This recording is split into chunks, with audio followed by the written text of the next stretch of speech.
Yeah, so if you think about it, Daredevil might get hungry because his sense of smell is so powerful that he just can smell his opponent's farts and tell what they just ate.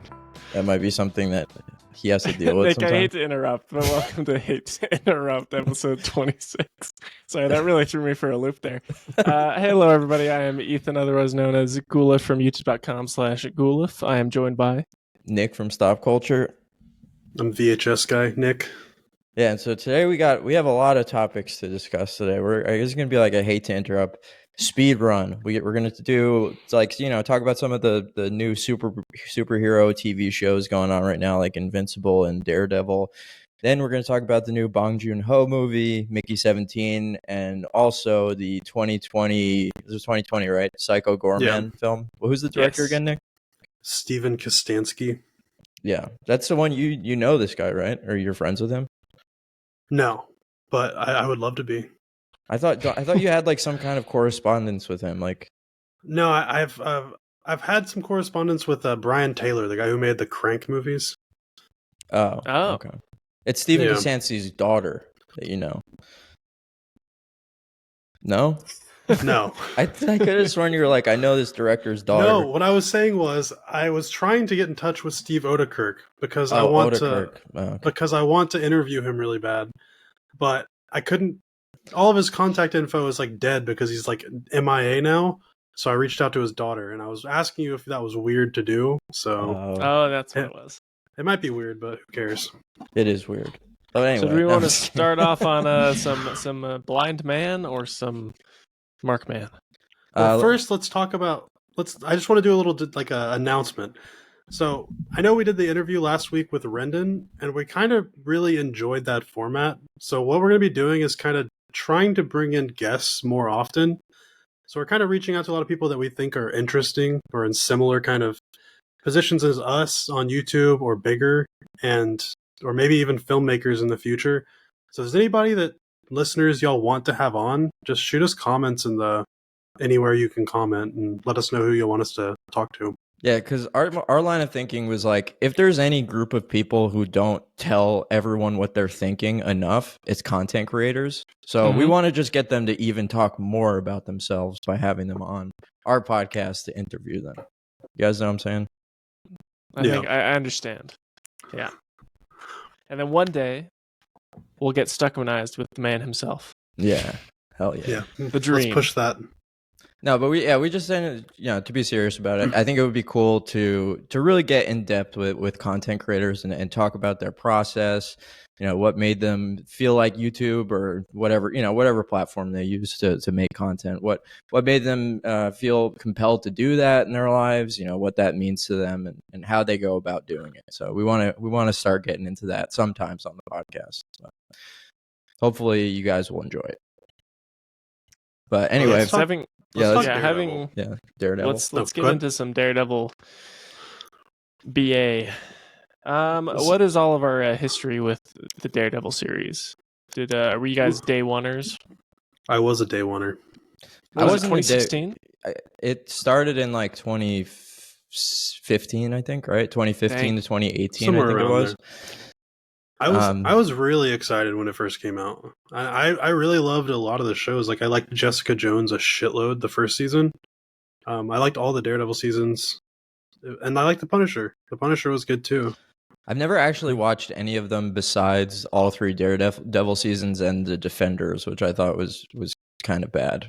Stinky. I think everybody kind of thought that was bad. I gave up on all of the Netflix shows because Daredevil came out and it was kind of this really cool, like, oh, this is the Marvel stuff.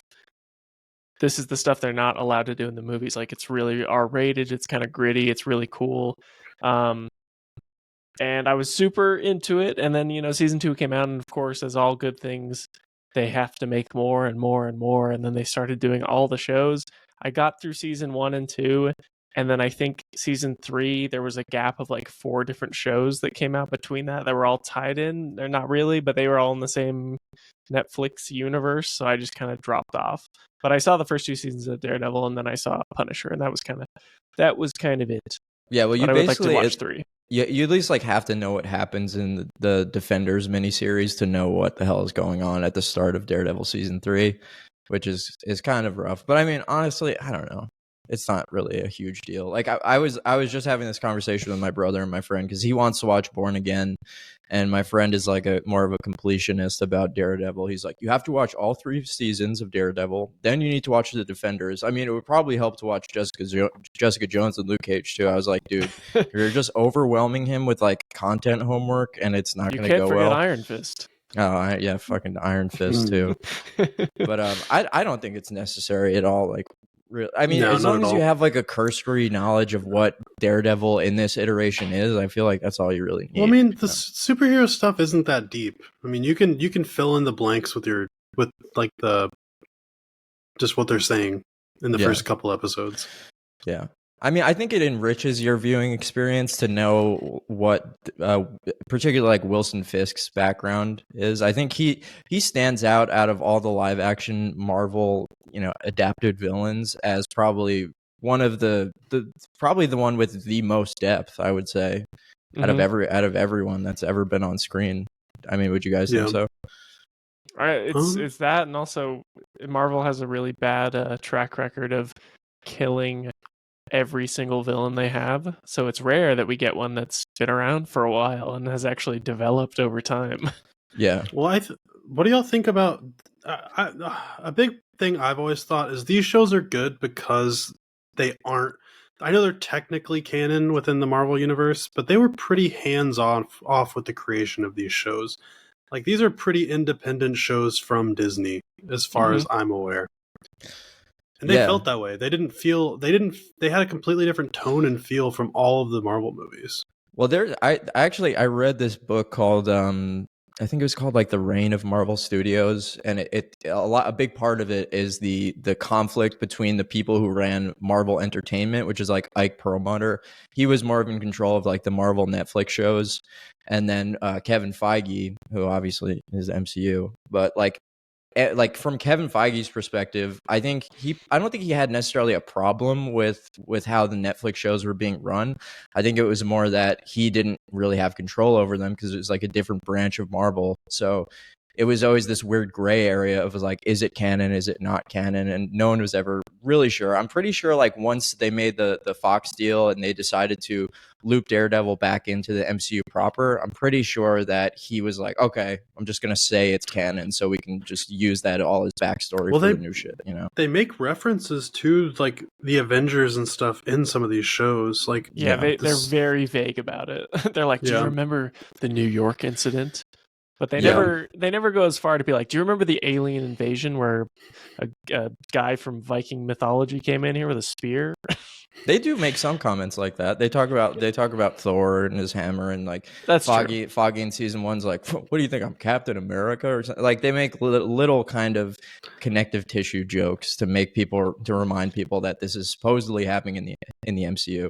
But it's like I don't know. It's when it gets to the point of like the Defenders, when there's a huge like city-ending crisis that logistically would be an Avengers level threat if the entire city of New York where Tony Stark lives is like about to fall to pieces or whatever and like fall into a giant hole or something where there's a bunch of dragon bones. Is that the Defenders story? Yeah, sorry. It's spoilers. It's very stupid. I need to know what happens to the dragon bones. Yeah, it's like connected to Iron Fist or whatever. But anyway, my point is, it's like when you start getting, it's sort of the thing that happened in the Penguin. Like when it gets too grand scale for this character study type story, you start to lose that suspension of disbelief. It's like, why isn't everybody else coming on board? Because Tony Stark should be involved with that.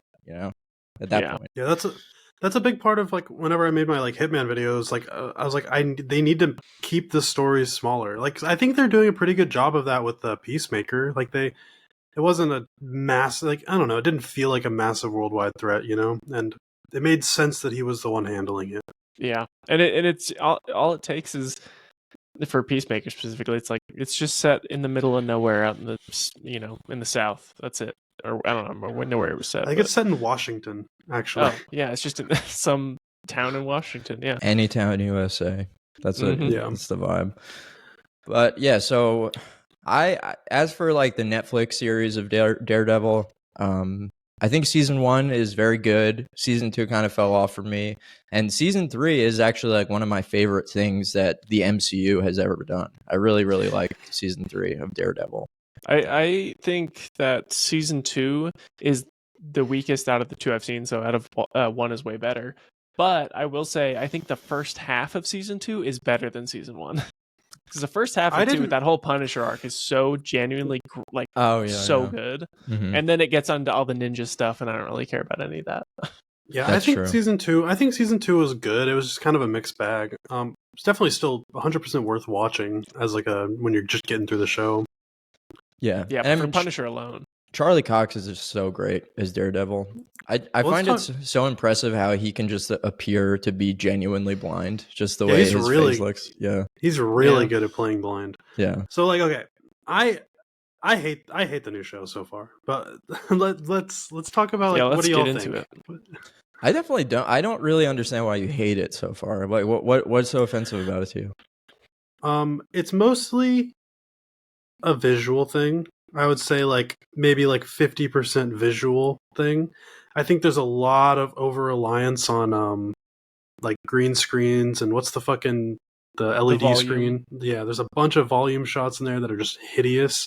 A bunch of CGI like on the characters. There's no wide shots in any of the fights. Like, and that was part of what made the fights so good in the other Daredevil shows. Everything looks so just muddy. When everything was right in focus so much in the original show. There is a different feel to it. As soon as you get that first scene where he's like, I'll be right back, and then he goes and puts on his little Daredevil suit and swings across the rooftops, I was like, this looks weird.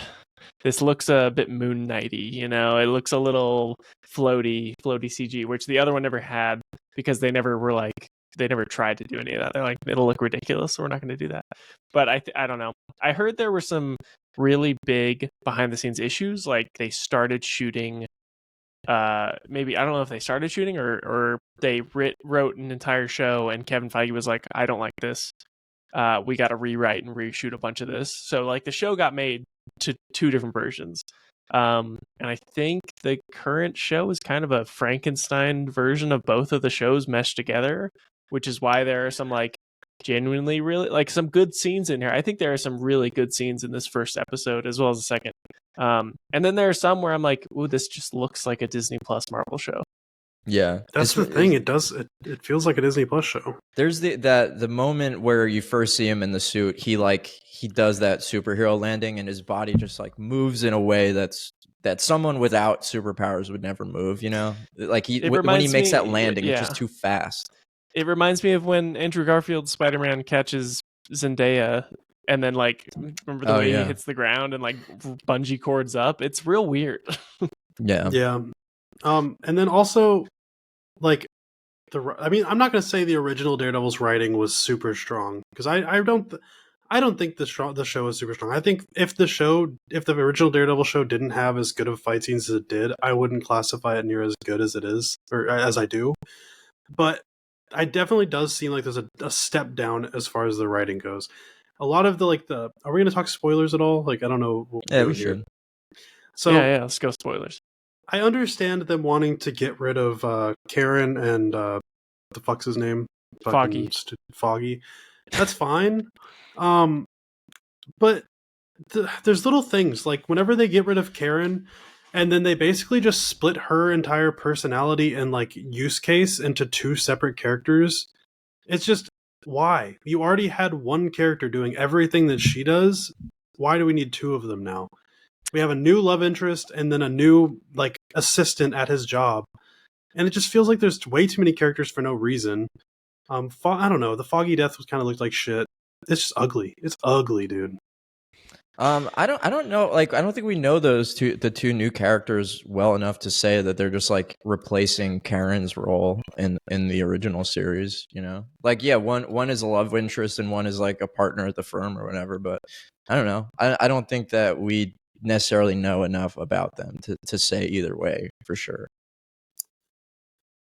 I just wish they would have written them out and been like, they don't exist, and then just start somewhere more interesting. I think I saw that the leak was even worse than that. Like they just had Foggy die off screen. They were just like, he died.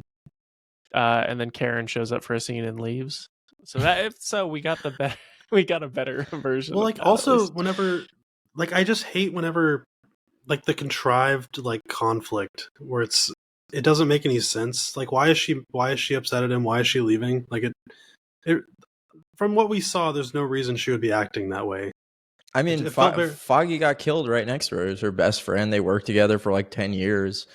And considering all the emotional turmoil and like physical danger she's been put in New York City just because of her proximity to Daredevil and Matt Murdock, it's like I would fucking move across the country too. That makes sense to me. I don't think there's anything wrong with that from a story level. I lost my friend, so now I'm going to completely cut off my other friend. Yeah, but no, it's not that though. I mean, it's also just the fact that who's to say that's not going to happen to her? I mean, she. How many times have Daredevil villains tried to kill Karen Page at this point? You know, she's like, that's her fleeing the writers, actually. Yeah. I will say, does Bullseye have like superhuman resiliency? Because he fell off a 4-story building. He actually does. Yeah. Okay. Because I was real confused. I went, damn, they just killed Bullseye in the first scene. And then he's just sitting in court, and I was like, he looks fine. I was really confused. There's like something that sort of equates to a post-credit scene that happens at the end of season 3. This isn't like a major spoiler, Ethan, but like he gets some kind of advanced like surgery injection thing. Yeah, he gets knockoff superhero serum. Yeah, I don't know exactly what it does, but that I feel like kind of makes it at least make a little bit more sense that he could fall off a 5-story building and survive. But well, I don't have much positive to say, but I want to hear what y'all's positives are. What do y'all like about it? I liked the opening scene. It did not feel as because they're clearly doing the Daredevil's Netflix series is known for having a big one take scene, fight action, or a singular take action scene, and they clearly wanted to open on that. And while I'm like, yeah, it's fine, it definitely is not as well executed as the Netflix versions. It just felt like you're saying, Nick, it felt very ugly and muddy, and like I don't know. It just felt that it wasn't seamless to me. Other than that, I think it's all pretty fine. I really like where they seem to be going with the political commentary and the whole like dirty cops, Punisher imagery, which we can find a lot of in our real life. Mm-hmm. I do like the Fisk storyline where he's like was running for mayor and everything. I think that was really interesting. Yeah, so I agree. Yeah, and it's pretty clear that they're setting up Fisk as like a Trump analog. That's pretty obvious because there's all those lines about like Fisk is shaking things up. Fisk is a businessman. He can change the city. Mm-hmm. He did something big for himself. He can do something big for the city. Like all that shit. So yeah, I think that could be handled well. I mean, considering like the MCU's track record with trying to make comments about the real world in their cinematic universe, it might be handled very sloppily. I don't know, but I think just on the face of it, like having Wilson Fisk, who has always been a psychopath in the Netflix series, but always had like more emotional depth than basically any other villain in the MCU. I think it makes sense for him to be the one that at least seems to be genuinely trying to turn over a new leaf. Like that makes sense to me from a story perspective.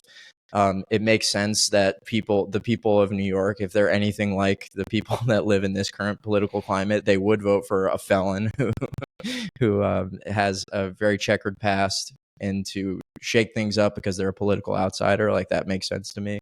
Despite the fact that I think Foggy and Karen were kind of done dirty by just literally being in the first 10 minutes of the show, I think it's kind of at least serving the memory of what those characters meant to the old show and the fan base, to have the entire emotional arc of the new series built upon Foggy's death. Like that at least, if you're not going to have them in the show, like at least make that the lowest point of Matt Murdock's life, and he has to go from there. Like that's some kind of it's giving them their due in a certain way. They could have also given him some kind of honorable death too. Like it was just like he's just always like they like killed him right after he's a bumbling nincompoop who hid away information. It's like, okay, the idiot died. I don't know. I don't know. Why was he an idiot? I mean, he got tricked by like a psychopath, which can happen to anyone. I mean, first of all, he was doing something that they have done in the Daredevil show like plenty of times. They did it for Karen when they first meet her. When Karen's in danger from whoever the fuck, they stash her away at Matt's house. Foggy was just doing the same thing, and then Bullseye But he hid it away from Matt though. Well, his reasoning was like, I didn't want to give you an excuse or something, which is in line with his character because he's always been conflicted and mostly negative about the fact that Matt is Daredevil. You know, like it makes sense. There's nothing that didn't really line up from a story perspective, and I definitely didn't think it made out Foggy to seem like he was an idiot. I think he just got played. I mean, I think the whole show kind of makes Foggy seem kind of like an idiot. Like they're literally making fun of his game like 2 seconds before he died. Yeah, but that's because he's a doof, not a moron. Like he's not. Foggy ain't got no game. He doesn't fuck. Yeah, but I'm just kidding. I'm just fucking around. I don't know. I think Foggy has been portrayed as like a pretty competent character. I think you were saying in the group chat that you've never really thought the acting performance is very strong. I definitely agree with that. And Karen too. I mean, I'm not sad that they're out of the show because they were always like kind of a liability in the original one. But it's just, I guess it's just a little bit. If I was like a major fan of those characters, I might feel some type of way about the way they were handled in the beginning of this one. That's kind of my thing, you know. Yeah. They clearly wanted Daredevil Born Again to not just so much be season 4 of Daredevil. They wanted this to be a fresh new series that anyone can jump into and not be too confused. Which is honestly kind of my problem. Why they made the decision to kill those characters. Yeah, it feels very much like they're like, this is not a Netflix show. This is a Marvel show, and it's like, well, people liked it because it isn't a Marvel show. Yeah, I guess so. I mean, I think people liked it because probably mostly because of the things you're talking about like the wonders, the action scenes being much more grounded and gritty and realistic than anything in the MCU. It felt like there was actually thought and care put into the fight choreography and stuff like that. Set pieces. Yeah. And I mean, you're saying that the writing isn't that great. I mean, it's not excellent necessarily, but I think it's most certainly, especially in season 3 and most of season 1, I think it's like considerably better than basically anything in the MCU.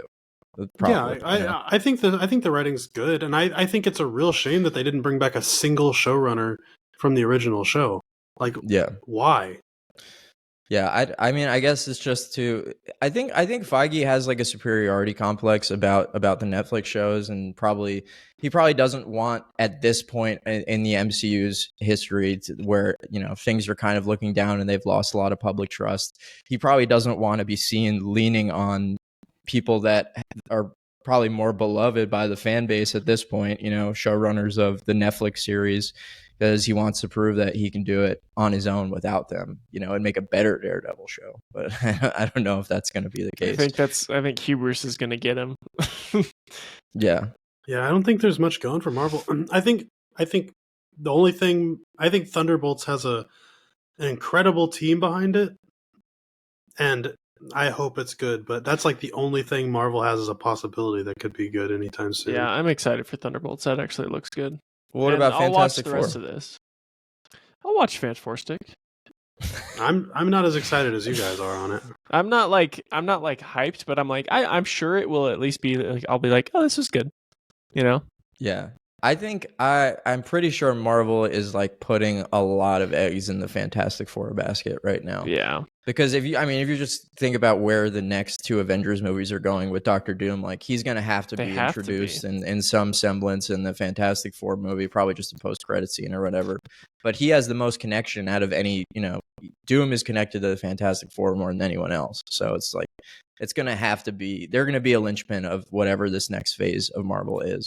But I mean, just considering like Daredevil's popularity among the fan base, like, what do you guys think that he's going to play a role in the like Avengers side of things, or is he going to be more of like a bit player in the series? I would be shocked if he showed up, but I don't think he'll be a big player. I think it's going to depend on the popularity of the show, so I know I've been being really negative to it. I'm going to give it the season before I like really decide whether I hate it or not, because maybe it'll surprise me. But I think this show isn't going to come across as that well to people, especially once it's all said and done. So I think they'll probably put it on the back burner as for like the bigger stuff. I think that Marvel needs to put faith in things that are like tested to be already beloved by audience right now. Like they need to win people's trust back because they made so many mistakes recently. And I think Daredevil, despite maybe not like from a power set basis fit into like cosmic multiversal story or whatever, I think he's like a beloved enough character, a beloved enough actor that has consistently great performance in the whatever role he's been in the MCU. I think they will make him a big piece of things in the next couple movies just to drum up support and excitement for the next projects, you know. Yeah, maybe, but if I mean, Black Widow and Hawkeye can be on the Avengers, then I think Daredevil can. Yeah, exactly. Maybe. I don't know. I think they already put him into She-Hulk and yeah, he banged She-Hulk. Mm-hmm. Yeah, and good for him. Spider-Man. He was already in an MCU movie, so yeah. I'm I talking about beyond a cameo, you know. I was hoping Spider-Man 4 was going to be the Daredevil like mentor movie with Spider-Man, but I don't think that's what they're going to be doing. Yeah, I don't think they have any more movies to waste narrative-wise. Like I think now is getting to crunch time where they're going to have to like really build up what the actual story of the next two Avengers movies are. And if you're going to have like a big tentpole film like Spider-Man coming up, I think it needs to kind of like center around that sort of plot, or it's kind of like a waste narratively, I think. Well, because it's set in between the two Avengers movies, right? That's when it's gonna come out, I think. After Doomsday, before Secret Wars, because Secret Wars is next summer, right? It's no, that Doomsday. Doomsday is next summer, and then Secret Wars is the year after. So I think the Spider-Man is coming out that December of next year. Yeah. How dumb do you think that Marvel feels for getting rid of Jonathan Majors now? I don't think they feel that dumb. I mean, they were kind of like, well, this is a lose-lose situation. Yeah. Is it though? He's already making his comeback. This is always what happens, though. This is just the way of the industry. But like, is they fire people that he was like probably the best actor they had working in the MCU. Yeah, that's true. Yeah, he was good. But I mean, I don't know. I feel like they probably feel more comfortable with an extremely bankable, like provably successful face in Robert Downey Jr. Like, you know, whatever that says about the actual creative end of things, like financially, I'm sure they feel much more comfortable having secured RDJ to be the main villain, because it's not like Kang, you know, Majors is a great performer, and I liked his parts in like a shitty movie like Quantumania, and you know, when he came up in Loki, I thought it was good too. But I don't think people were like really super excited to see what he was going to do next. Whereas I think there's at least a lot of buzz around RDJ Doom. I think people want to see what that's going to actually be like. Well, it's kind of hard to make your big epic villain that is going to fight the Avengers get the shit kicked out of him in an Ant-Man movie. You know, like Thanos was in Guardians of the Galaxy 1, but the Guardians didn't punch him a bunch and make him look like a loser. Yeah. Well, yeah, I don't know. For a Daredevil, I'm definitely a little bit higher on it than Nick is. I feel like I really just, you know, if that conversation that Fisk and Daredevil had in the little diner is anything, you know, if we can expect more of that to come in the season, I'll be like pretty satisfied with it. I thought that the writing of that scene was really well done. I think those two actors have a lot of chemistry together. And yeah, I'm really pumped to see how it all plays out. So it's a promising start for sure. Yeah. You guys want to get into Invincible a little bit? Yeah. Yeah. I love this season. Yeah. This season is a big step up from season 2 in my mind, because I feel like season 2 was very much a filler setup season for this season. Well, to be fair, they are following the comics pretty closely. Like, I think that's pretty close to how it was in the comics as well. So to call it filler isn't necessarily true, because it's using the information. It feels like filler. It felt like filler in the comics too, probably, I would assume. right? Well, no, filler by definition is content that's created that isn't in the source material to fill the gaps. Okay, it's setup that feels like filler to me. Okay, that's fair. Well, you could say it's just a setup season. That makes sense. Yeah, that's what it feels like. I mean, to me, filler feels like just weak narrative. I didn't really my biggest problem with season 2 was how much time they kept on spending on like rounding out the B team of like Guardians of the Globe characters, and most of them, I mean, they made Rexplode a little bit more interesting this season, but like I was just getting very tired of like having to check in with him and fucking Duplicate and the Immortal. By the way, all these fucking stupid ass names. Like Nick, you were saying like what were you saying? I was like, are they bad on purpose? And you're like, yeah, but I like, what's the point of that? I don't understand. Because it's funny. Because Robert Kirkman's just kind of an edgelord. Like that's literally just what it is. But why is Duplicate and Multi-Paul edgelord? It's similar to how like Garth Ennis is with The Boys. Like he's just poking fun. Like yeah, and he's not like, if y'all have read The Walking Dead, y'all need to read The Walking Dead. The Walking Dead is an amazing comic, but he's just like that. He's just super edgy. Yeah. Beyond that, my biggest issue with season 2, it's like we're gonna compare the fucking amazing ending of season 1, which got me so like made me a lifelong Invincible fan, no matter like where the series goes. Like just because of those last 2 episodes in season 1, I'll always check in with the show, because I know it can get there. But going from this like heartbreaking battle between father and son alien hybrids or whatever, and then Angstrom Levy, who's barely even really a character. He's like, there's something that happens with him in the beginning which sets him off against Mark, and then you see him in like minor cameos opening up portals throughout the fucking multiverse or whatever, and then he just shows up in the finale, and I'm like, why do I care? Like, why do I even care who the fuck this guy is? And I understand that he's like, in season 3 and probably beyond, he'll play more of a role in the story. But it was like, I really didn't appreciate the way they set him up. I don't think I think that there just isn't really a main like villain arc right now. That's just kind of how it is. I mean, it's all setting up major fights with the Viltrumites, but it takes time to build that up. And Mark also, you have to keep in mind, like, it's all about kind of like building Mark up as far as his actual strength goes in the comic, because he's so much weaker than the Viltrumites. Like that's a lot of this is just him kind of proving himself and getting stronger. That's at least how it is in the comics. Yeah. No, I mean, like I made a video after season 2 dropped, and my whole thing was like, I just wish that this wasn't a TV show almost. I wish it was like a series of animated films, because I do, like Ethan said, I think a lot of this shit feels like filler. Like in season 2 especially. Season 3 has been better, but I don't think we need to see all of this shit, because like when I think of Invincible, it's not necessarily like the biggest strengths of it, what the selling points are to me.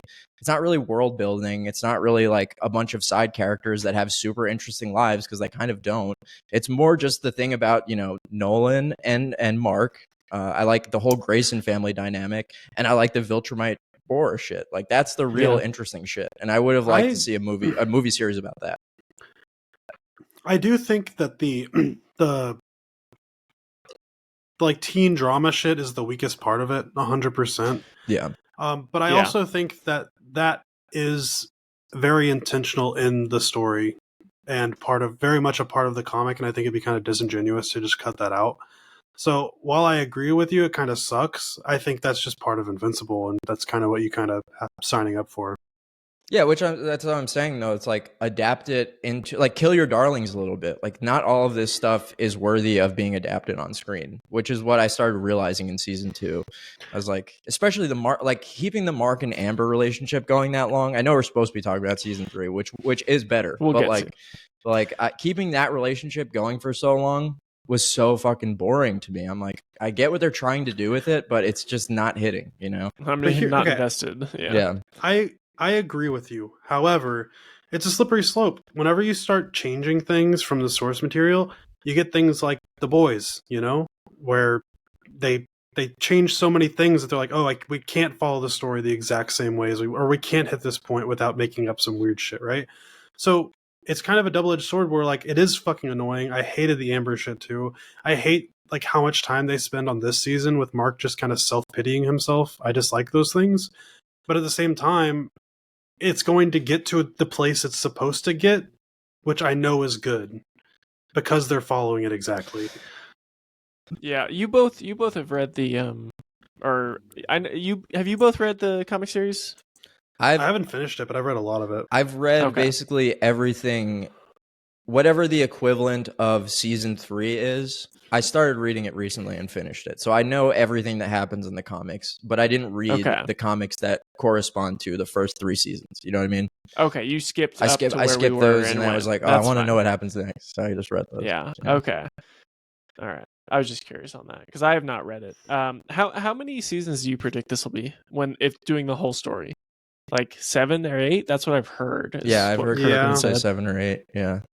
And that would make sense, I think, just based on how it's all laid out, comic to show so far. I know, like, next, for instance, no spoilers, like next episode is going to be really cool. But again, it's just like I almost appreciate like the Invincible War that just happened in the last episode. I appreciate it more in the comics, just with like the still frames, because it's like the animation is just, it's just not really up to snuff. It's not expressive. Yeah. It's not emotive. It doesn't really make you feel anything. This has been a big point of contention with the show. I think they're saving the budget. I think they're saving the budget for the Conquest fight. I think the Conquest fight's going to look really cool. That's the thing, is like they'll always have a big fight each season. Like the Omni-Man Mark fight at the end of season 1 looked significantly better than almost every other bit of action. But it does make it to where all the in-between stuff, it's like Mark flying around and it looks like they're dragging a PNG of Mark around on a sky background, for a lot of it. I don't know, because before season 2 came out, did you guys see that teaser they put out of him and Alan talking in a diner? Yeah. The animation for that looks significantly better than anything else in the show. And it was like, they were like, oh yeah, don't worry, season 2 is taking a lot longer because we're building up to it. And then season 2 comes out and it just looks like season 1. Yeah. Yeah. I don't know. I mean, that's just kind of the price you pay with animation, man. I mean, I don't know. They don't have unlimited money to hire. They do. They're Amazon, but they want to be profitable. No, but I mean, they decided to. It's a double-edged sword, because it's like, yeah, they sunk so much money into getting a star-studded celebrity cast, which I will admit is literally what made me watch this show. I had no idea what Invincible was, and I was like, oh, this is a show with Steven Yeun, fucking J.K. Simmons, and all these crazy people. I was like, yeah, I'll watch it. I don't even care what it is. I don't think they need to keep doing that at this point, though, because every character, they just go like, hey, we got Jesse from Breaking Bad to play this guy for an episode. I'm like, why? That could have been literally anyone. but I think it's just literally they just want to work with those people. I don't think it's a like a name thing where they're like using it as a selling point. I think they just actually want to work with them. I mean, using names is always a selling point, though. Yeah, but they weren't throwing Jesse Pinkman in the marketing. Yeah, no, I'm saying like initially starts just, casting the series regulars, like basically every main character, or even like the, primary tertiary characters or whatever, they're all celebrities, But they're also really good. Like Walton Goggins as Cecil is so good. Yeah. He's so cool. J.K. Simmons is amazing in it. I think they did a good job. Yeah.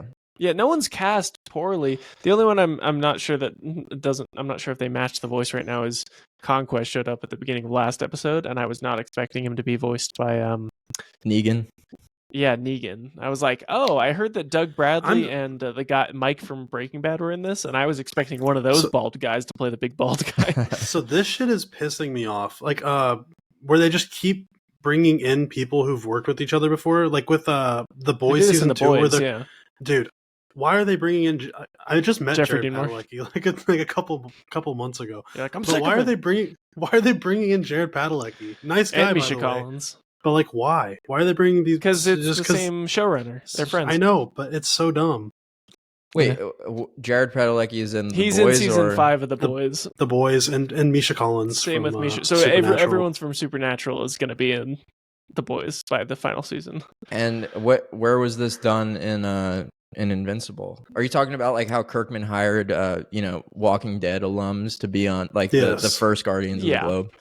Those are like, to me, that's just little like Easter egg type of things for also the Negan's Kirkmanverse fans. What's his actual name? Jeffrey Dean Morgan. Jeffrey Dean Morgan. I don't think he doesn't match what I think of as Conquest. Yeah, voice in I was my head expecting at a all. much deep. I was like, oh, it's gonna be Hellraiser. That's kind of sick. It's He's gonna be old this deep, as scary shit. Like he's old as fuck. Like, Conquest. Yeah. I mean, I guess it actually would have been sick to have Mike Ehrmantraut voice Conquest. That would have been cool. That would have been great. Wait, you heard that Mike is going to be in Invincible? He's voicing someone. Mike, he already did. He voiced Brick or something. It Oh, was one of the guys during Invincible War who was like, "Hey, you guys get out of here." Oh, Britt. The older guy. Britt. Yeah, that's Mike from Breaking Bad. Did you guys see Business Baby? Yeah, I did. That was funny. I was on the Invincible subreddit the other day, and the entire fan base is in an uproar over the I Miss William version of Invincible. There's they're calling him gay Invincible.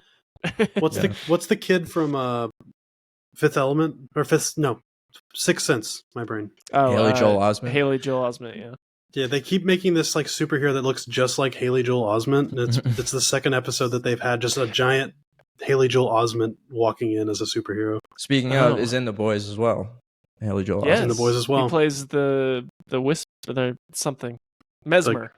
Mesmer. I have to say, like, my biggest issue with Invincible post season 1, which, like I said, I haven't read those comics. I've just read Beyond, like an asshole. But I don't know if they're choosing to exclude Nolan or it's just not time for Nolan to have much of a story. But I mean, being up in like the Supermax Viltrumite prison and with Alan, the alien, and like the Coalition of Planets stuff, like I just wish we were checking in more with them and less on like the Guardians of the Globe, because I just don't really care that much. Yeah, because if this Conquest fight wraps up and then that's kind of it, we would have gotten one major episode with Nolan. Yeah. Nolan will be a lot more important next season. I'm sure he will. Yeah, I'm sure he's just having his depressive state for these last two. But yeah, he's such an interesting character that I want to see more. It sucks because I feel like a lot of y'all's complaints are just with the comic itself. So it's like it's just the what they're deciding to tell and omit from the story, not in adaptational terms, but yeah, just in general, like. Yeah, that's just my criticism. I feel like if you go in having already read the comic and you kind of know exactly what you're walking into, like you kind of have different expectations. So I don't even know how to match my expectations to y'all's. So I think they're fair, though. Yeah, I mean, whether it's a critique of the show or the comic, really it's just a critique of the story that I've seen so far. That a lot of it isn't really grabbing me. Whereas the first season, I didn't really have those issues. Except for the relationship with Amber, which was just kind of like an annoying thing that, I mean, for anyone who watched the first couple episodes knew that Mark was going to end up with Adam Eve, and Amber was just like she was the first girlfriend. Yeah, she was like an impediment on the road to that for him to like learn something. And it was just like holding on to that for way too long for no good reason. I didn't really appreciate that. But yeah. I don't know. I agree. The teenage drama stuff is weak. Yeah. And I definitely do appreciate that. Despite the fact that you see how powerful Invincible is, he's able to go up against all these other evil versions of him and still basically like kind of be the strongest, which makes sense since all of those other people, or the other versions of Invincible, are on the Viltrumite side, so they don't have to test their strength by fighting other Viltrumites. So like Mark shines through as the strongest one out of all of them, which I thought was pretty cool. Yeah. What's your favorite Invincible copy? Mustache. The gay Invincible. Oh, the gay Invincible. Yeah, he was the best one. Yeah. Dude, you have to know, like the fan art is just insane. I saw one of like of William and Invincible, like, you want to go again? And Eve's just on the outside flying like. I think part of what's frustrating too for like this is like whenever you're reading something, you can just get through it. right? You can just be like, this part's fucking boring. There's no I'm going to read this waiting. quick. Whereas like with the show, it's like, especially for, was it 1 to 2? It was like, what, like 3 years just waiting there for was a fucking huge ever. gap between 1 and 2. Now they're doing 1 a year is the plan. Do you think That's they'll like, keep to that? He said they're going to try, and we'll see. We'll see how much they abuse their animators.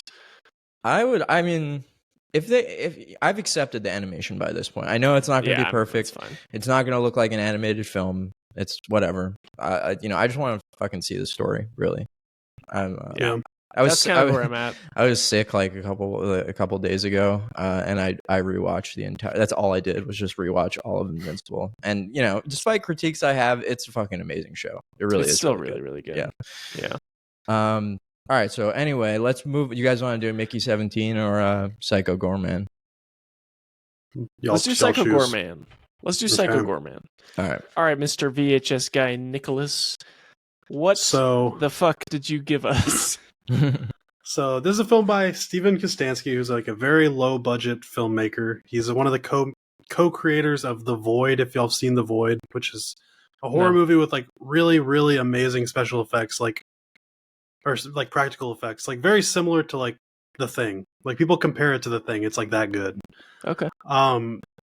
But he's gone on to do his own things, and he makes these little silly movies. Like they're really, really goofy, has a lot of practical effects, a lot of just zany topics. This one's about an alien who basically gets uncovered on Earth by a little girl who finds a little orb that allows her to control him, and she just has a little adventure with Psycho Goreman, a giant monster that she bakes cookies with and shit.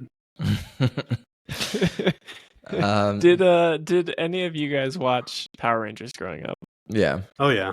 Okay. All right. Because as soon as I think I remembered you said that end of last episode, like it's like Power Rangers, and I went, oh, okay. Now that I know that, or I've remembered that, it's a little more digestible for me, because I was fucking hating this for the first 10 minutes until Psycho Goreman showed up.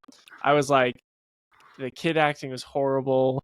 The parent acting was horrible. Everything looks horrible. I hate everyone. And then this stupid ass Power Rangers villain shows up. Yeah. I was like, oh, this is fun. There were some funny moments that I appreciated, like the part where the husband's like microwaving food, and she's like, you just like ruined our dinner, and he just starts crying. You know what I'm talking about? The husband was a very strange character, and there's a lot of like weird moments like that throughout, just like weird, quirky, non sequitur ass moments throughout the movie that I appreciated. But yeah, generally, I'm sure neither of you are surprised that I did not like this movie at all. Y'all thought the kid acting was that bad? I don't think it was that bad. I think this was like nobody in that. I think if you swapped the roles, like the boy was doing the girl's lines or that character, it wouldn't have mattered, because the boy could not play the girl, bro. Listen, she was so annoying. Yeah, listen. Nobody could be that annoying. Listen, any kid given those lines and given that direction, they're gonna be cringe. That was the whole point. And I was like, I feel bad for the kids, because it was really, really rough. I hated hearing them talk. Really? Yeah, I thought she did a good job. I think it was supposed to be like cringe. Yeah. And also keep in mind, this movie had like $100,000 budget. So, and can we talk about like the practical effects? They were really good, right? Am I crazy? Yeah, I think they were fun. It looked nice. I like the effect when he gives his enemies a warrior's death, and then he just like opens into this massive Pennywise chasm in his torso, and yeah, that was pretty fun. Yeah, I like when he turns the little girl's love interest into like a giant brain ball that plays keyboard. Alistair. Dude, the ending. Cool. I know you did. I think you probably skipped the credits. Yeah. I'm sure, but at the credits, like it ends, and he's just sitting at the table with his parents, and they're just eating dinner quietly. Like, Alistair, dinner's ready.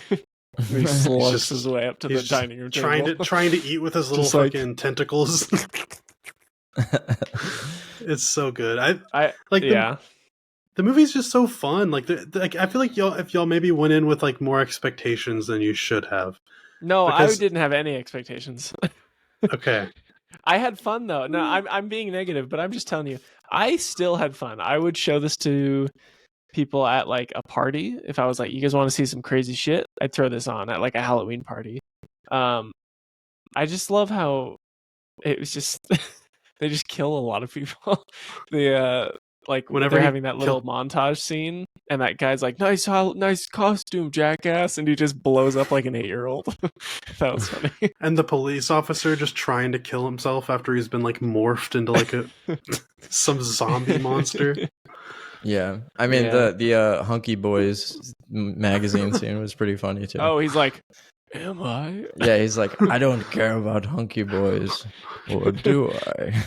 That was pretty funny.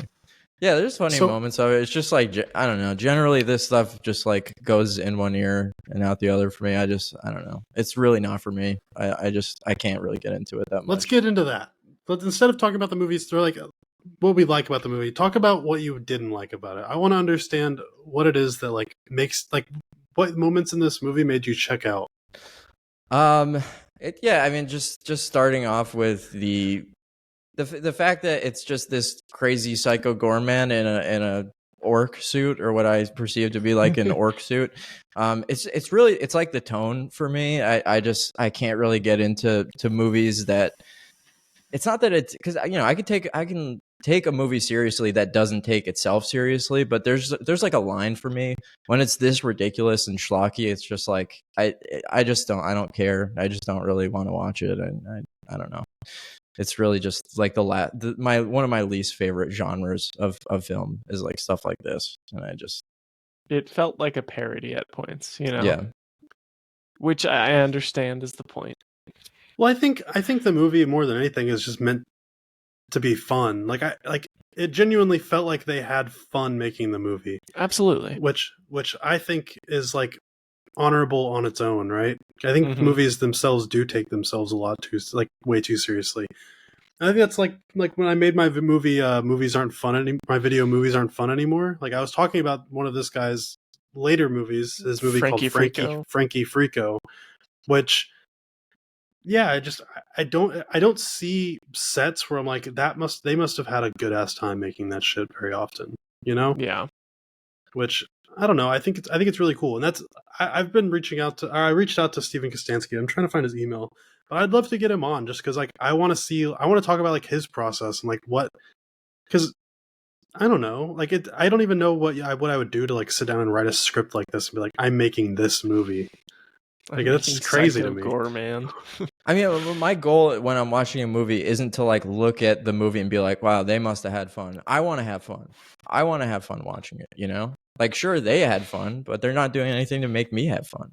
It's just like, I feel like they did though. I feel like they tried. They try, sure, they try, and it's not for me. It's like this genre of film, this tone is like, it's like antimatter for me. What's different from something like this and like say watching something like Spaceballs to you? I haven't seen Spaceballs since I was a kid. I don't have context. Yeah, scary movie, a parody film. I don't like the scary movie films either. I think I this liked is them when I was a kid, but problem. Yeah, I'm not really big into like spoofs and shit. I don't know. I like satires. I don't really like spoofs that much. We'll get more into that with Mickey 17 because that's very much a satirical. So when it comes to comedy, what do you like? Like, what is like? Do you just? I mean, we like a lot of the same comedy films. I like Superbad. A lot of like the Judd Apatow movies. I really liked when I was growing up. I mean, Mickey 17 is a comedy film that I liked. Is Scott Pilgrim too much for you? No, I like Scott Pilgrim. Because that's pretty absurdist, but it's also just a genuinely well written comedy. Yeah, it's Scott Pilgrim isn't schlock, This is total schlock to me, which it's just like it's just not something that agrees with me. I start watching this movie, and yeah, I guess maybe it does remind me of like TV shows that I watched when I was a kid, and I was just like, I don't know, I couldn't really force myself to care. You're lactose intolerant, and this is dairy. That's what we've learned. Yeah. All right. Well, I love this movie. Yeah, tell us. But I mean, there's not much to say. I mean, I feel like the premise is pretty straightforward. If you want to watch some monster just torturing this small town under the rule of a tiny little girl who's cringe as fuck, then go watch it. Go watch this film. Exactly, really but that's the fucking funny. point. It's like there's not much to say. So why do we talk about movies like this on the podcast? I think there's like, more to say. I think I'm not gonna like it. You're gonna be like, it's fun, but again, even if you think it's fun, what else is there to say about it? You know, that's why. I think if there were parts that you actually genuinely like, there'd be more to talk about. But I think the fact that it's just so not for you, that it makes it like hard. Like, I don't want to just sit here and say I love this part, I love this part, I love this part by myself. Like, that's kind of weird. I will say I enjoyed the bathroom bit where he's like Psycho Goreman's dying out in the woods and he's like, I need your help, come help me, and then he leaves. He's like, what, where? And then he just comes back. I'm what the fuck did he say? He's like, I'm on this street and this corner. I don't know where that is. I think the comedic timing was great in the film. I genuinely do think like the performances were pretty good for a movie this size. Like, I think the dad is great. He was pretty good. I think the wife, the mom wasn't the best. I think the little girl did a good job. I think the direction was good. I mean, it's a solid movie. I don't know. I did think the dad was funny. The dad was like my favorite part about the movie, actually. I was like, when I started watching it before the dad got much weirder, I was like, I can see Nick being like this in like 30 years. Which is so funny. He just slowly becomes. You're kind of right. He does slowly become more and more useless. Like at the beginning, he's like trying to talk his way out of filling the hole. Yeah. Thanks. So I'm the useless dad in 30 years. Not even like his personality, just like the way he sounded. I was like, I can see Nick being like this. Just like a total pushover bitch husband. God damn. I don't know. It's okay. We can skip past it if y'all really didn't like it. But I'm gonna get something weird that you like eventually. Wait, let's all right. So if that's all, what are our ratings? I was gonna get to that. 3 out of 10. 10 out of 10 from Culture Nick. 3 or 4 out of 10. I'm right there with you. I give it a 4 out of 10, but I gave it a heart, so I liked it. I will say I'd watch it again with friends. I liked it more than that Christmas movie you recommended. Sure. It's Silent Night, Deadly Night. I hated that movie, but I at least like chuckled sometimes with this. So yeah, there were a handful of jokes that worked for this. Yeah. Whereas that one, I give this movie a 9. I love it. Okay, so let's talk about the new Bong Joon-ho movie, Mickey 17. Nick, you're doing a video on like his whole filmography, right? I put it on the back burner, but I'm working on it. I'm about to do a video on adventure movies. So when I was watching this, I was thinking, like, do you think is Parasite a like an outlier in his filmography? Because I was thinking about this movie, the tone of this, and then stuff like Okja. I mean, I guess Snowpiercer is more of like a serious drama, like Parasite, but like I did just watch all of his movies. He tends to like these like satirical, almost like creature featurey, like don't take themselves that seriously type of movies, you know. So yeah, it's Okja, Mickey 17, and Snowpiercer all have a very similar tone and aesthetic. Yeah, I was kind of having a similar thought when I went and watched Memories of Murder, and I watched Barking Dogs Don't Bite, his first 2 movies. Mm-hmm. And Barking Dogs Don't Bite, I genuinely didn't really like very much. I mean, it was well shot. It was okay, like nice performances. It was just like a story that didn't really resonate with me too much. Memories of Murder, I also wasn't as big of a fan as I expected to be because I've heard so many good things about it. I do think it's a bit of an outlier, but I also think that he's a very, very good director. So I think he's capable of more movies like Parasite. It's just going to kind of depend on him having the inspiration of a story that he can direct well enough. Yeah. Yeah. I haven't seen his I've only seen Parasite and then Snowpiercer and now Mickey 17, but it feels like he has a very clear separation for the types of stories and the way he directs films for his American focused films versus his South Korean focused films. And I saw someone say that it's almost like the movies are kind of talking down to us, like Snowpiercer, not as much as Mickey 17, but it feels a little condescending in a way. Like it's like, American audiences are kind of stupid, so we got to explain everything. Did you guys feel that there was a lot of explaining things over and over again in Mickey 17? The movie's biggest flaw, in my opinion, is the exposition. But I do think that was very intentional, just based on the premise of the film. I think he did that specifically because it was trying to get the point across that each iteration of him was a different person. And once that's kind of more revealed, once they show Mickey 18, I think that's you're supposed to have that like, oh, I get why they were over explaining all of that now. Yeah, I could see that. I don't know. Mostly, I like this movie. I definitely didn't love it by any means, though. I think it was. I got like after he put out Parasite, I think in my own head I was like classifying Bong Joon-ho as a certain type of director that one of the greats. That maybe he isn't. That maybe it was like unfair to put him there because thinking back on his filmography, like I think there are more Mickey 17s than there are Parasites. I mean, I don't know. Would you guys agree with that? I just need to see more of his South Korean films. Okay. I've heard. I don't agree.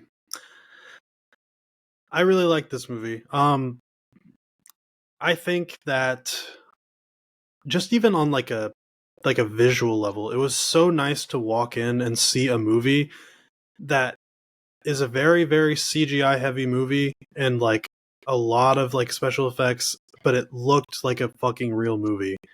Like this movie looked so nice, and it did look good.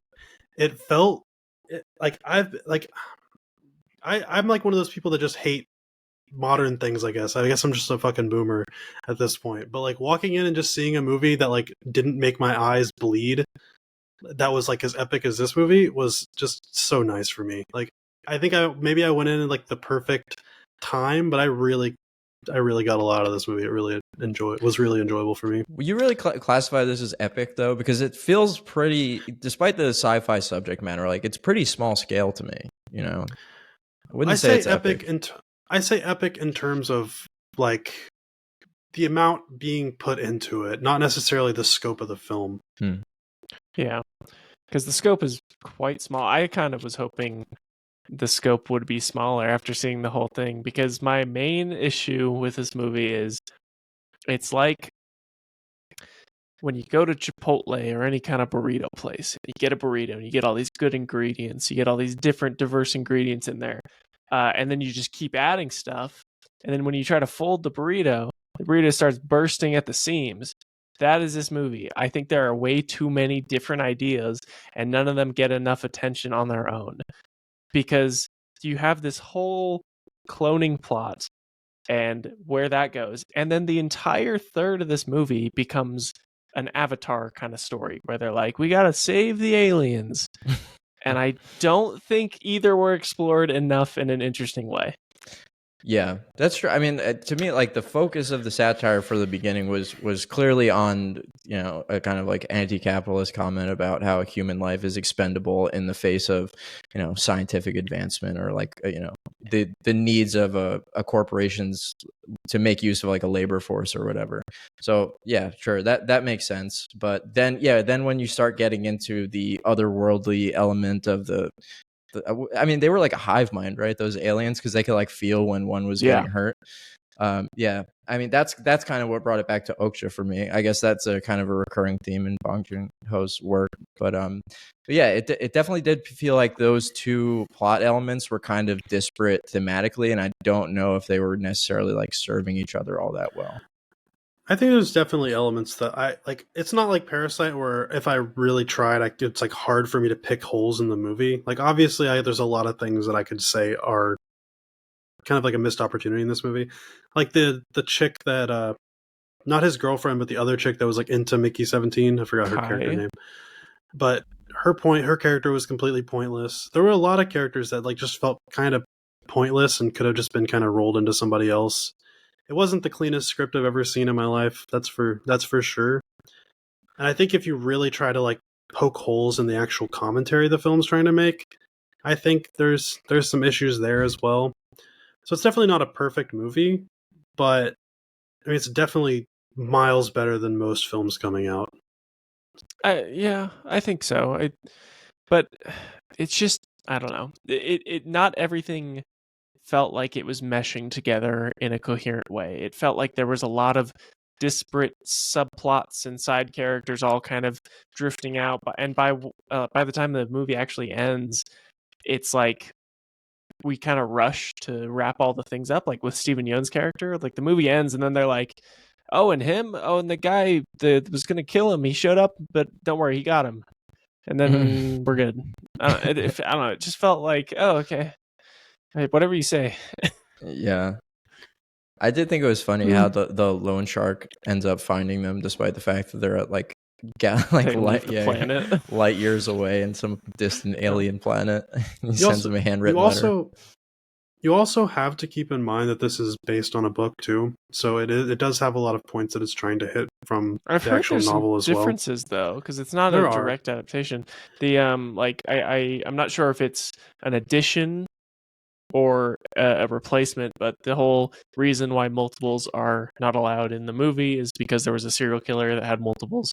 I saw that in the book, multiples are not allowed because a guy just used multiples of himself to overthrow a planet colony. Like he just printed thousands of himself to overthrow a planet. I think they also limited the time jump because I think he wanted to make it more closer to modern time. Yeah. I mean, was it like a 21 something? It takes place in like 2054. That's right. Yeah.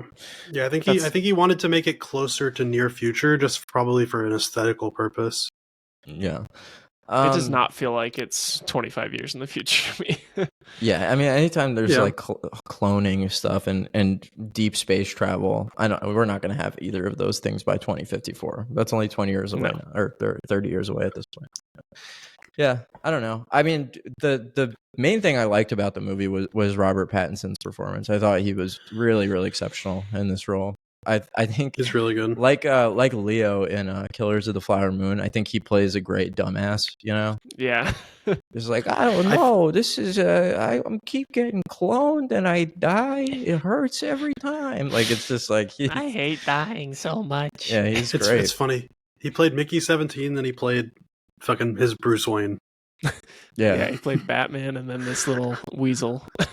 Talk about range. That's a really good point. To be able to be the most emo fucking Batman Bruce Wayne ever, and then to do this goofy ass role that displays a lot of range for sure. I think he definitely elevated the film a lot. I think the movie without him would have been significantly worse. And I don't, like I've said this before, I don't like Mark Ruffalo. I don't think he's a very good actor. I think his like Jerry Seinfeld Donald Trump impression was fucking dog shit. I think he was genuinely pretty bad in this movie. I thought it was fun. Yeah, I thought him and Tony Collette were fun. I mean, I know you hate Mark Ruffalo as a man too, as just a guy too. So I don't hate him as a man. I think he's annoying, but that's a man. I don't hate him as a man. I hate his man. No, I don't hate him. I just think he's like obnoxious. But that's different than hating him. Like Ari Aster, I hate. I don't hate Mark Ruffalo. Wait, what? Real quick, we'll go back to Mickey 17 in a second. What did Mark Ruffalo specifically say that got you so anti-Ruffalo? I actually don't even remember what it was. I just remember his feathers. I remember him standing up at some rally and just sounding really pompous and like he was talking down to everybody in the audience, and I was just like, yeah, I hate this guy. It's like an Adrian Brody Oscar speech type moment. Yeah. But yeah, I don't know. I wasn't crazy about this movie. It definitely didn't move me like anywhere near as much as Parasite did. I think I even like Snowpiercer considerably more than this movie. I think so too. Yeah. Which I'd probably put this on the same level as Snowpiercer for me. Because Snowpiercer was like, it's a very simple metaphor, but at least the movie, it picks that metaphor, it uses it, it makes great effect out of it, and it works. However kind of simplistic it is, it's really well done. It fully explores that metaphor. Yeah, this movie is kind of got its hands in too many pots, I think, generally. Yeah. But some great performances, still pretty funny, still nice to look at. So overall good. I definitely thought I would like it more than I did, but I also wasn't dissatisfied with it when I left. So I don't know. I mean, he's just such a good filmmaker, man. I wish the script was stronger. I really do. But like, just on a visual level, what he's doing with $200 million actually looks like $200 million, and I wish some people would fucking take notes. Yeah. Yeah, it does look. It looks genuinely great. It's just all of my issues are. It's fully on the script, and just like Nick said, it's too many pies. There's too many different ideas because I think if you stripped down this story, get rid of the whole alien save the planet subplot and just turn it into a what are the philosophical quandaries of cloning yourself and dying over and over again? How do you deal with that? How do you deal with confronting yourself? I think Bong Joon-ho could make a killer just this. That's such a less fun movie though. You can still make it a dark comedy. Thing, like that's the same argument I have like why I enjoy Psycho Goreman. It's like sometimes they just want to make a movie that's actually enjoyable. Like maybe these like themes and elements that y'all are like hyper focusing on don't matter that much. Like maybe this social commentary isn't that important to Bong Joon-ho. I don't care about social. I mean, I don't think you can say that after he made Parasite, but yeah. But maybe it was important for that film, but maybe it doesn't matter as much in this film. You know, like that was obviously a very personal film to him. He's clearly making social commentary. You can't say this film's just for fun when he's clearly making some very overt satirical, jabs. Yeah. I guess so. Like he can have fun. You can have fun and do that. That's what he was trying to do. I just don't think it was successful. This movie is definitely an attempt to do that, to have like a fun. It's sort of like The White Lotus, like a fun series that's about things too. I think he accomplishes that. I just think it's trying to be about too many things. That's the only thing that I am not really feeling about it. He definitely is he a vegan or like an animal rights activist or something? Because I wouldn't be surprised to hear that, because it seems like a recurring theme in a lot of his movies. Like, I haven't seen Okja, but that was always the impression I got from Okja's trailers and stuff. I don't. Yeah, I mean, I definitely don't think that he's quite on that level everybody probably thinks he is necessarily, where like he's like some prestige filmmaker. Because I think, while I think Parasite is probably a perfect movie, I don't think I've gotten that from any of his other films. Yeah. This definitely it reminded me of an Okja, which I was just like kind of just okay on. I liked this movie more than that because of Robert Pattinson, actually. Yeah, I like this movie significantly more than Okja. Okja, what was it? It was a pig, right? That was the. It's pig. like it was like a giant or something. Giant hippo pig. It was a hippopotamus creature. Yeah. Hippopotamus. Well, I don't know. Yeah. So wait, am I the one? Do I have to pick a movie to recommend for next week? No. Well, let's give our ratings. Well, first. Yeah, let's give our ratings first. I'm kind of shocked by us. We had 4 major topics and kind of blew through those kind of quick. Yeah. We got through. What TV took us longer than everything else. That's true. We were talking about 2 full series. Actually, we have a guest next episode, everybody. We don't have to do a recommendation next week. We don't have a recommendation. And I'm next anyway, Nick, so wait your damn turn. I don't think you are. I think it's me. Really? Right? What's our logo look like? I think. Well, I think either way. I think the last one we did was your pig movie where they were eating pig or killing pigs, putting bugs in pigs. Damn, we're really organized, guys. Yeah, the Upstream Color. That was like 6 episodes ago. All right. Well. Anyway, doesn't matter. We'll figure it out. We are having YouTuber/filmmaker on next episode, Jacob Ross. We're getting another mustache man on the pod, and he has recommended 1973's Fantastic Planet, or La Planète Sauvage, directed by René Laloux. So if you do not want to be spoiled for Fantastic Planet, this is great because I have a Criterion copy of this. Make sure to watch it before next episode. Have you guys seen that movie? Yeah. No, I own a copy of it though. I have it on VHS. I've been wanting to watch it.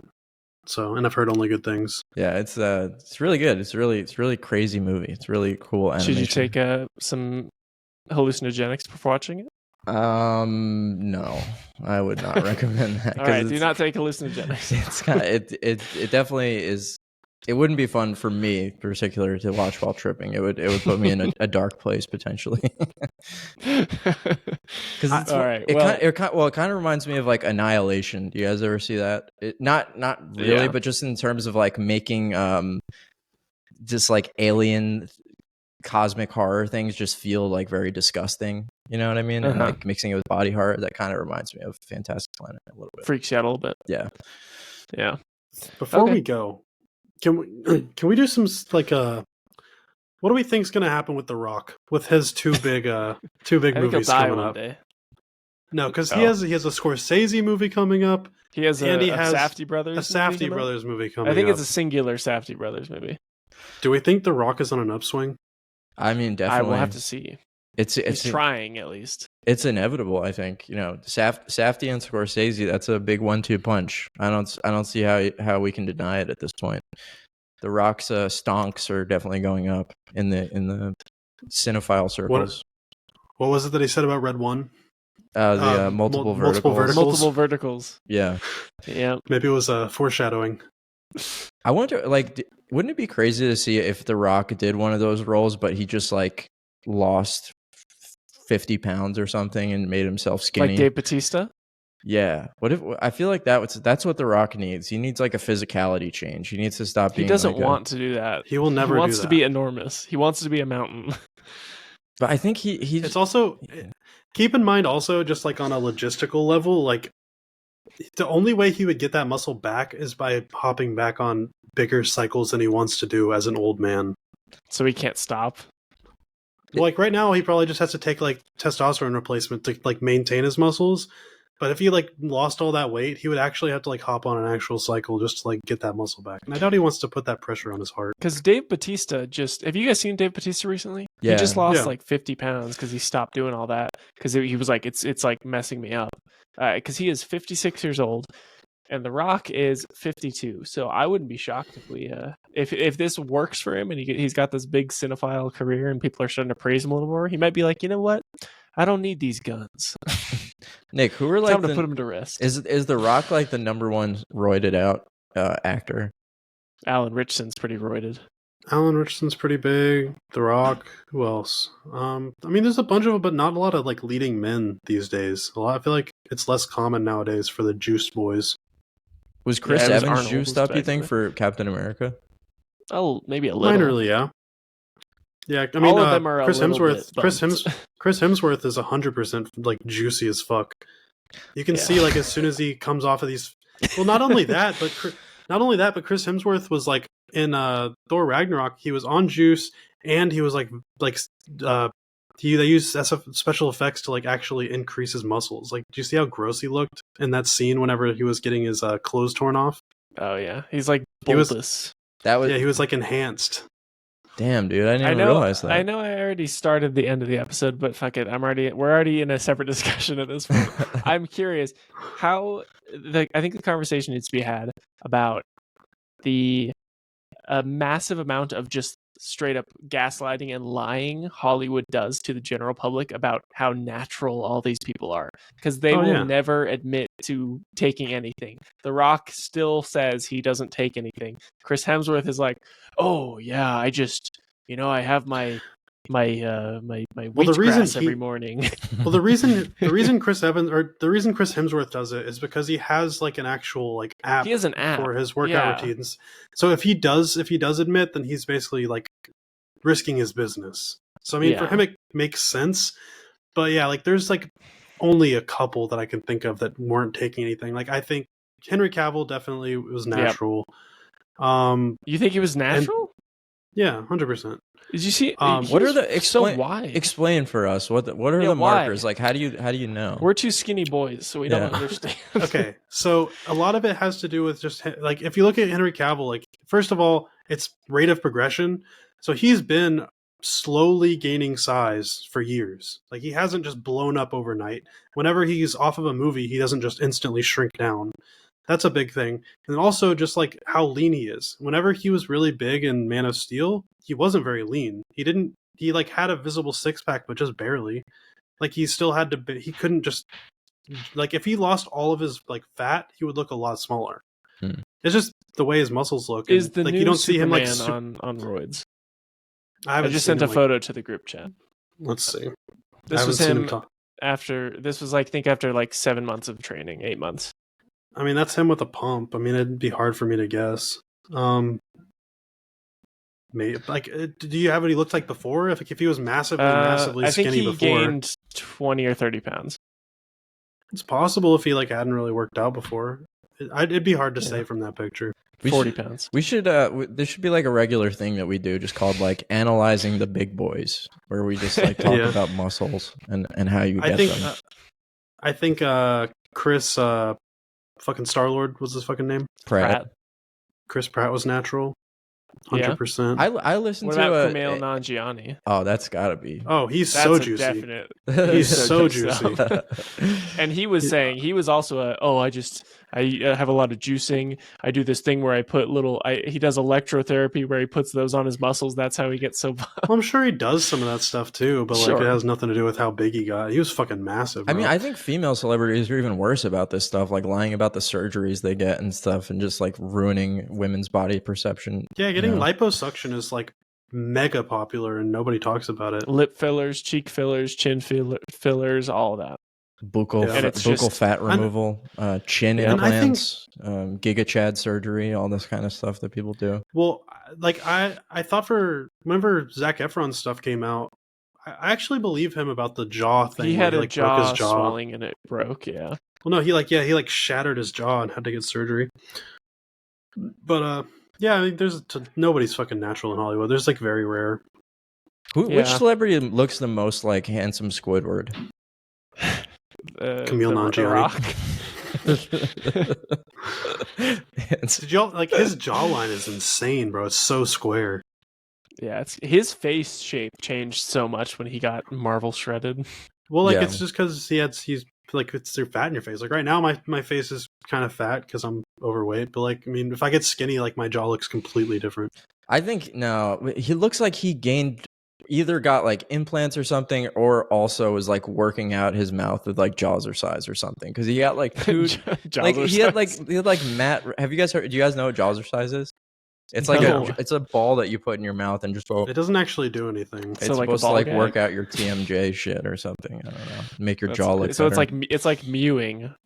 Yeah, but it's like super mewing.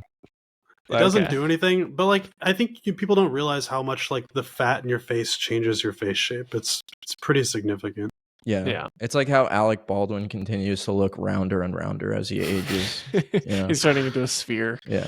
It looks fucking wild. He's spherical. It's interesting because I think there was a lot of controversy when the Batman was filming because Robert Pattinson made a joke about not wanting to work out. Like he's like, I just don't want to. And I saw some people thinking he was more hinting that he didn't want to take steroids because he's very natural in that movie. Like he put on like 15 pounds of muscle, but he's not huge. He's like a very normally fit guy, but that's kind of it. He's not crazy. He's not Christian Bale size even. Yeah.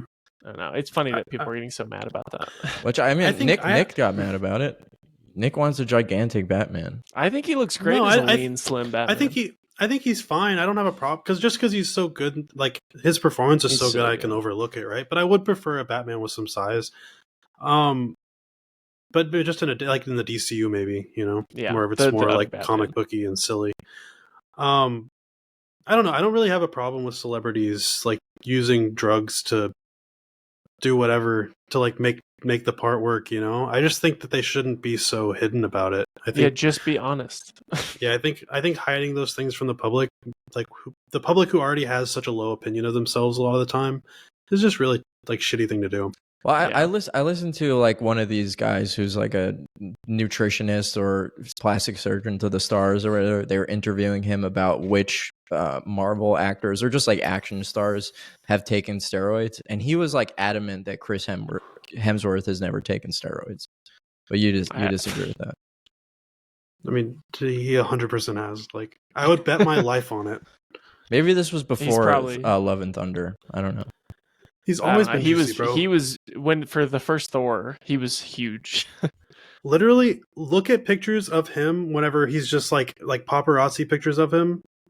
You don't Before. go from that. You don't go from that skinny to that big over the course of 3 months, which he does over and over and over regularly.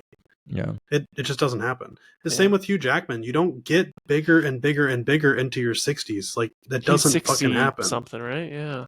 Yeah. Like, Yeah, people think it's natural because he just, that's the. he doesn't you're get not that supposed big. to say. That's the thing. He also stays. He's not like fucking bodybuilder size, right? So people are like, that's natural. It's like, no, you don't get that fucking lean No. and that big at 60 years old. Whenever your entire life you've been just a tall string bean, it doesn't fucking work. All right. Yeah. Well, let's. There's we'll our weekly check-in with the muscle boys. Yeah, we'll make it a recurring thing. We could talk about muscles more often, I think. But yeah, close this out. I'm right. so excited for Jacob Ross. I know, I'm excited. Everybody, let us know if there's anybody y'all want us to interview, because I would love to get more people on here and just have cool conversations. Yeah, let us know. Let me do a quick rundown of what we already talked about. Next episode, Jacob Ross, Fantastic Planet, 1973. If you enjoyed this video and you're listening to it on YouTube or watching it on YouTube, please leave a like and comment. Same goes for our audio platforms, being Apple Podcasts and Spotify. And make sure you watch Fantastic Planet so you're not spoiled for next episode. Thank you all for watching very much, and get Stuckmanized, everybody. Get Stuckmanized. Get Stuckmanized. Get Stuckmanized. Also, new episodes every Tuesday. We need to start saying that. Yes, new episodes Tuesday. Bye-bye. Bye.